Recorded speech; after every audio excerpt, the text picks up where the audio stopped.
고정부터 시작된 것 같은데 굉장히 날씨가 추웠죠. 눈도 많이 오고, 이번 주에는 날씨가 많이 풀렸어요. 다음 주에도 춥지 않은 날씨가 될 거라는 일기예보가 있었던 걸 제가 보았습니다. 여러분 어디에 계시든지 마음은 평안하시고 주님의 은혜 안에서 건강하시기를 예수님의 이름으로 축복합니다.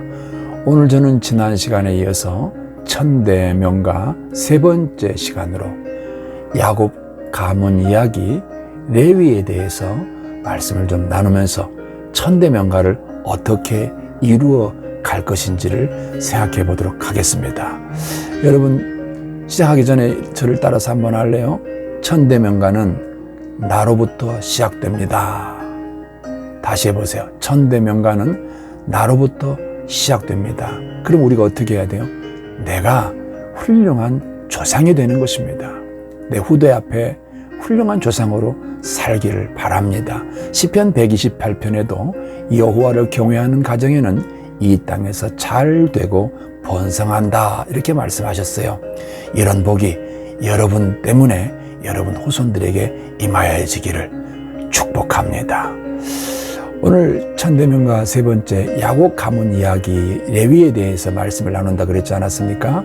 이 레위에 대한 말씀을 나누기 위해서는 먼저 야곱 가정에 일어난 사건에 대해서부터 시작해야 합니다.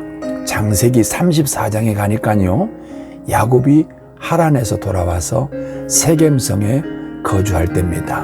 어느 날 그 야곱의 딸이 디나가 그 요새로 말하면 시내에 놀러 나갔다가 그 성의 성주 아들에게 붙들려서 성폭행을 당합니다.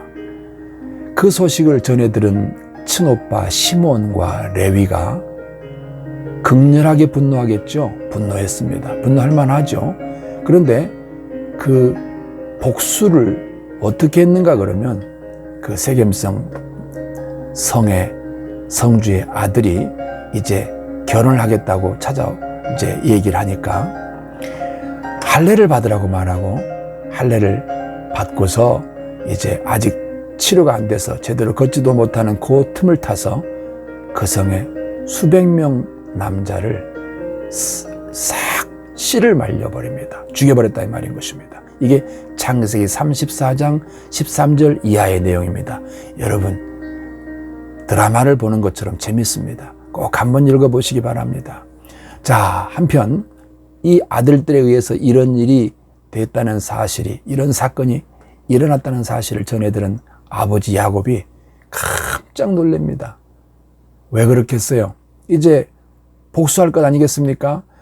이제 이 야곱과 그의 자식들은 민간인이지 않습니까? 아무것도 무장하지 않은 민간인입니다. 그런데 상대는 세겜성에 그 성을 지키는 군인들도 있을 것이고 따라서 무기도 있을 텐데 이제 복수하러 와가지고 야곱 가정을 전부 아주 몰살시킬 위기에 처했다 이 말인 것입니다. 그래서 너무너무 그 위기 안에서 위기 때문에 두려운 중에 하나님께서 베델로 불러 올립니다. 피난시켜 주셨다는 것입니다. 창세기 35장의 말씀에 가서 보면은 야곱을 베델로 불러 올리고 거기서 제단을 쌓으라 합니다. 야곱이 자기 가족들을 전부를 베델로 데리고 올라가서 거기서 이제 하나님 앞에 제단을 쌓으면서 예배를 드리면서 말입니다. 그 위기를 하나님의 돌보심으로 모면하게 됩니다. 자, 그런데 야곱이 늙어서 이제 임종 시간이 왔습니다. 마지막 임종의 순간에 그 자녀들을 12자녀들을 전부 축복을 하는 상황인데요. 이때 창세기 49장에 가보니까 유독히 시몬과 레위는 축복을 하지 않습니다. 대신에 그 아버지가 저주를 합니다. 거기 제가 잠시 읽어드릴게요. 시몬과 레위는 그들의 칼은 폭력의 도구로다. 그들은 분노 대신 사람을 죽였다. 그 노여움이 혹독하니 저주를 받을 것이요 분기가 맹렬하니 저주를 받을 것이라. 뭐라고요? 저주를 받을 것이라는 것입니다. 자, 그렇다면 이제 시몬과 레위는 아무 소망 없는 그런 가문으로 그의 후손들이 지속적으로 그렇게 소망 없는 저주 속에 살아갈 수밖에 없는 상황이에요. 그런데 이 레위가 완전히 인생 역전을 합니다. 저주받은 상황에서 제사장 가문으로 바뀌어요. 역전을 한다 이 말입니다. 어떻게 이렇게 됐을까? 바로 이것이 오늘 말씀의 가장 중요한 포인트입니다. 이 저주받은 레위 지파가 어떻게 이런 명문 가문으로 역전할 수 있었는지 그걸 알기 위해서는 출애굽기 32장으로 가야 합니다. 여기 가서 보니까 모세가 이스라엘 백성들을 출애굽해서 시내산 밑에까지 왔죠. 그런데 하나님께서 모세를 시내산으로 부릅니다. 그곳에서 이제 10계명을 하나님이 친히 써주지 않습니까? 근데 요 기간이 약 40일 걸렸어요. 한편 모세 외에 나머지 이스라엘 백성들은 그 산 아래에서 기다리고 있는 겁니다. 친을 이제 형성을 하고. 그런데 시간이 지나도 모세가 내려오지 않자 그 중에 선동을 하는 사람들이 나타납니다. 선동꾼이 있지 않습니까? 그들은 부정적인 언어를 통해서 이스라엘 백성들을 선동합니다. 제가 생각해 보니까 이렇게 말했을 것 같아요. 모세는 죽었다 이제. 살았으면 이렇게 안 내려올 리가 없다. 이제 우리 스스로 살 길을 찾아야 될 것 아니냐. 처음부터 우리가 모세를 따라 나오는 게 아니었어. 그냥 에집트에 살았으면 될 텐데 모세 때문에 우리 다 죽게 생겼다. 이제 스스로 살 길을 찾아야 되지 않겠냐? 우리 금을 모으자. 그래서 금으로 금송아지를 만듭니다. 그리고 이 금송아지가 이제부터 우리를 지켜줄 하나님이라 하고 그렇게 하나님으로 부릅니다. 그리고 금송아지를 하나님을 부르면서 그 앞에서 번제를 드리고 화목제를 드리고 찬양을 하고 뛰놀면서 춤을 추면서 이렇게 있는 거예요. 그런데요, 출애굽기 32장 7절에서 10절까지 가서 보니까 하나님께서 이걸 들으십니다. 모세는 듣지 못했는데 하나님께서는 이 소리를 들으신 거예요. 진노하십니다. 그러면서 내가 이스라엘 민족을 모두 멸절시키겠다고 하십니다. 깜짝 놀란 모세가 내려와 봅니다. 산 아래 내려와 보니까 정말 그러고 있는 것입니다. 모세는 하나님이 써준 돌판을 땅에다 던져 깨트려 버립니다. 이게 출애굽기 32장 15절 이하의 얘기입니다. 하나님과 계약을 맺을 자격이 없는 백성이라 이 말이죠. 그리고 그들이 만든 금송아지를 깨트려서 빻아서 가루를 만들어서 물에 타서 이스라엘 백성들에게 먹입니다. 자, 이것으로 끝나는 게 아니에요. 그 중에는, 그 공동체 속에는 우상 숭배를 주도했던 사람들이 있을 것 아닙니까? 이걸 뿌리를 뽑기 위해서 모세가 명령을 합니다. 여러분 내 말 똑똑히 들으시오. 여러분 중에 나는 저 금송아지가 하나님이 아니라고 믿고 여호와 하나님만 참신이라고 믿는 분은 나오시오.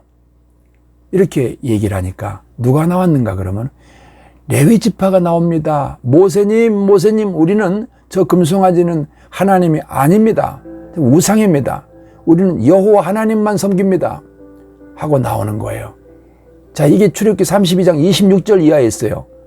여러분 26절부터 29절까지를 한번 제가 읽어드리겠습니다. 이에 모세가 진문에 서서 가로되 누구든지 여호와의 편에 있는 자는 내게로 나오라 하매 레위 자손이 다 모여 그에게로 오는지라 모세가 그들에게 이르되 이스라엘 하나님 여호와께서 이같이 말씀하시기를 너희는 각각 허리에 칼을 차고 진 이 문에서 저 문까지 왕래하며 각 사람이 그 형제를, 각 사람이 그 친구를, 각 사람이 그 이웃을 도륙하라 하셨느니라. 레위 자손이 모세의 말대로 행하매 이날에 백성 중에 3,000명가량이 죽인 바 된지라. 모세가 이르되 각 사람이 그 아들과 그 형제를 쳤으니 오늘날 여호와께 헌신하였느니라. 하나님께서 오늘날 너에게 복을 내리시리라. 이렇게 말씀하세요. 레위 지파가 뭘 했다고요? 하나님의 평가는 헌신했다는 것입니다. 그래서 복을 주신다는 거예요. 바로 이 레위 지파의 헌신이 그들 인생을 바꿨습니다. 그 가문의 역사를 새로 썼습니다. 역전할 수 있었단 말입니다. 다시 말할까요? 하나님 앞에 헌신한 것 때문에 복을 받았다는 것입니다. 그래서 어떻게 됐을까요? 그 레위 지파 그 후손들은요 제사장 가문이 됩니다. 제사장이 나오고 제사장이 나옵니다. 그 레위의 후손들은 성전의 성구를 관리하고 또 모든 제사를 섬기는 특별한 위치에 있는 사람들이 됩니다. 그리고 각 지파에 흩어져 살면서 그 민족에게 신앙교육을 담당하는 겁니다. 놀라운 복을 받은 것이죠. 명문 가문이 된 거예요. 민수기 2장 52절에 가서 보니까 성막을 운반할 때에는 레위인이 그것을 걷고 성막을 세울 때에는 레위인이 그것을 세울 것이요 외인이 가까이 오면 죽일지니라 이렇게 말씀하세요.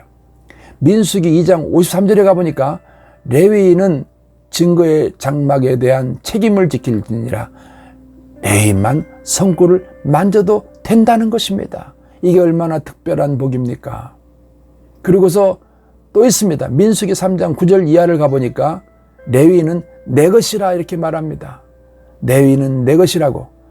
이 레위인이 내 것이라는 것은요, 하나님이 친히 그들을 공급해, 그들의 필요를 공급해 주시고 기업이 되게 주시겠다는 말씀인 것입니다. 하나님이 친히 기업이 되신다는 말씀이에요.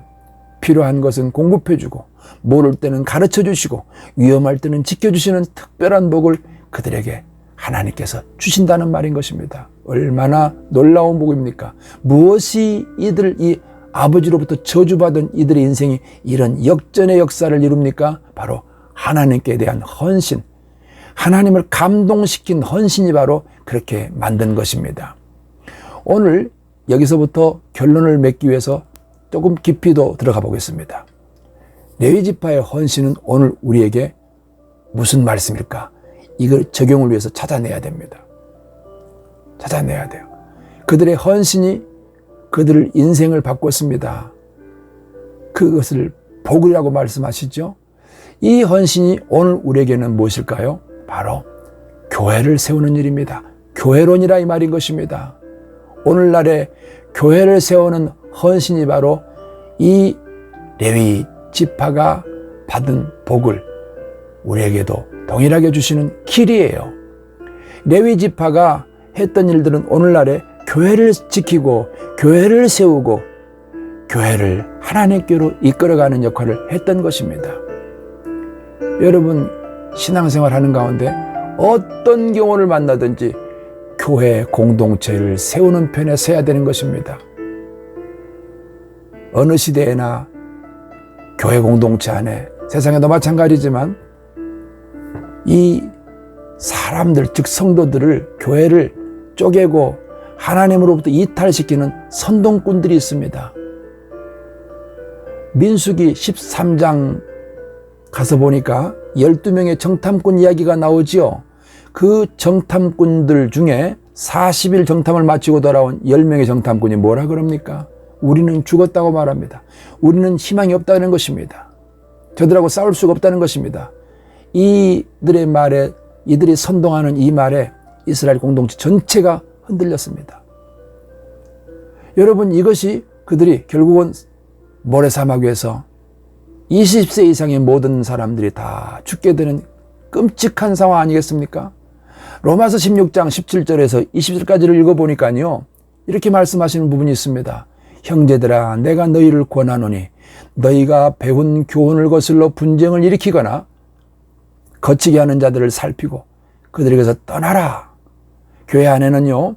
하나님의 말씀을 거슬러서 싸움을 붙이고 또 성도들을 넘어지게 하는 사람들이 있다는 것입니다. 그런데 18절에 가니까 그런 사람들은 그 선동꾼들은 우리 주 그리스도를 섬기지 아니하고 다만 자기들의 배만 섬기나니 그러니까 교회를 이용해서 자기 배를 채우기 위해서 있다는 거예요. 그런데 이 사람들의 특징이 있습니다. 교활한 말과 아첨하는 말로 너무 말이 좋아요. 그러니까 이들의 선동에 다 넘어가는 겁니다. 교활한 말과 아첨하는 말로 순진한 자들의 마음을 미혹하는 사람들이라는 것입니다. 여기에 교회가 넘어집니다. 여기에 넘어진다는 말이에요. 그래서 여러분 우리가 정신을 차릴 게 뭐냐 그러면 어떤 상황이든지라는 말은 무슨 뜻이냐 하면 그런 사람들의 선동에 넘어가면 안 됩니다. 그들은요 하나님으로부터 교회를 이탈시키는 역할을 하는 자들입니다. 하나님의 도구가 아니에요. 하나님은 교회를 세우는 것입니다. 하나 되게 하는 것입니다. 그러나 악한 자의 역할은요, 교회를 쪼개고 분쟁을 일으키고 하나님으로부터 멀어지게 만드는 것입니다. 여러분 명심할 것이 있습니다. 어떤 경우에도 하나님 편에 서야 됩니다. 중간은 없습니다. 교회 편에 서야 됩니다. 목사님 편에 서야 됩니다. 사람의 말이 중요한 게 아니잖아요. 말씀에 딱 서서 교회를 지키는, 교회를 보호하는, 교회를 세우는 이런 여러분들이 되셔야 됩니다. 오늘날의 교회를 세우는 것은요, 한 영혼을 구원받게 만들어서 전도해서 말이에요.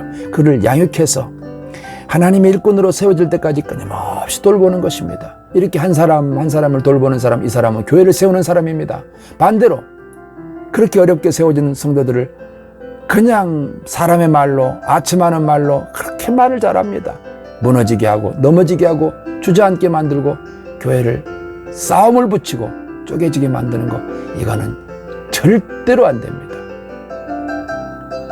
이렇게 하면은 자손 천대 복 받는 일이 안 됩니다. 두 번째 또 있습니다. 이들의 헌신은 자발적인 헌신이었어요.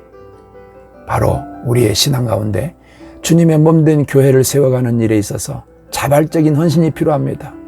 몸을 드리는 헌신, 시간을 드리는 헌신, 물질을 드리는 헌신, 기도하고 성도들을 위해서 양육하고 중보하는 모든 것들은 자발적으로 하는 것입니다. 바로 이런 자발적인 신앙이 하나님을 감동시키는 신앙인 것입니다. 여러분 눈에 무엇이 보입니까? 여러분이 할 일인 것입니다. 미루지 마세요. 그리고 모른 척 하지 마세요.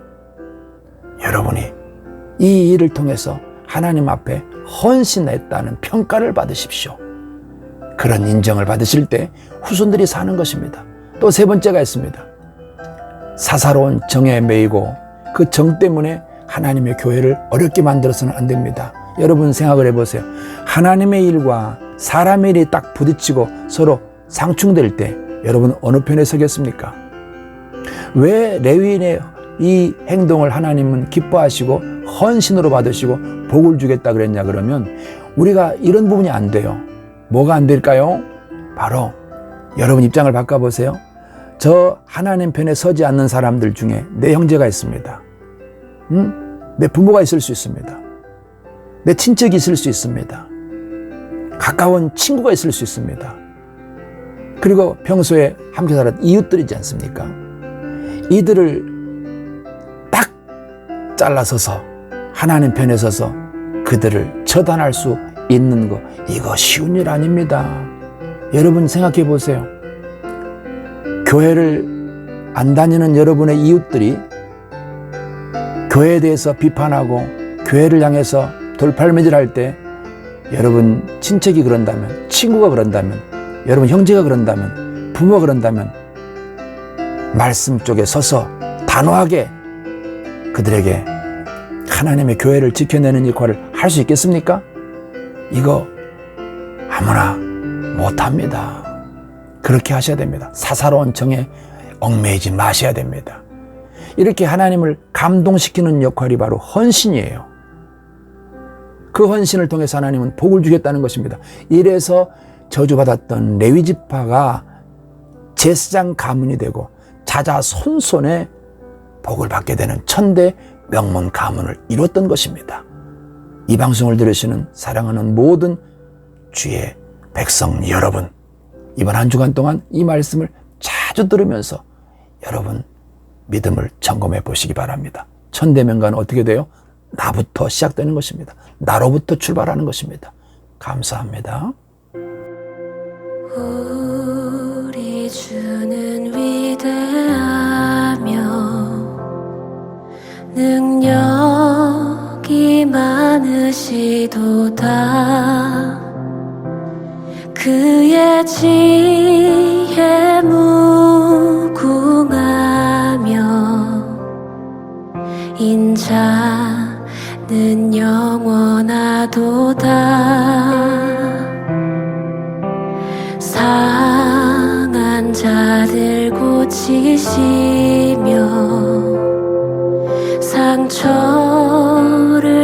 밤의시도다 별들의 수를 세시며 이름을 붙이셨도다 그가 구름으로 하늘을 덮으시며 땅을 위하여 비 준비하시니 예루살렘아 여호와를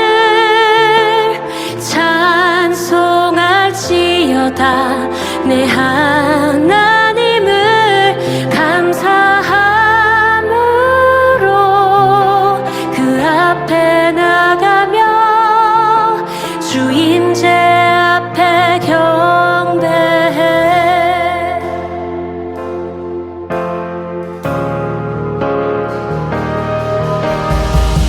우리 주는 위대하며 능력이 많으시도다 그의 지혜 무궁하며 인자는 영원하도다 상한 자들 고치시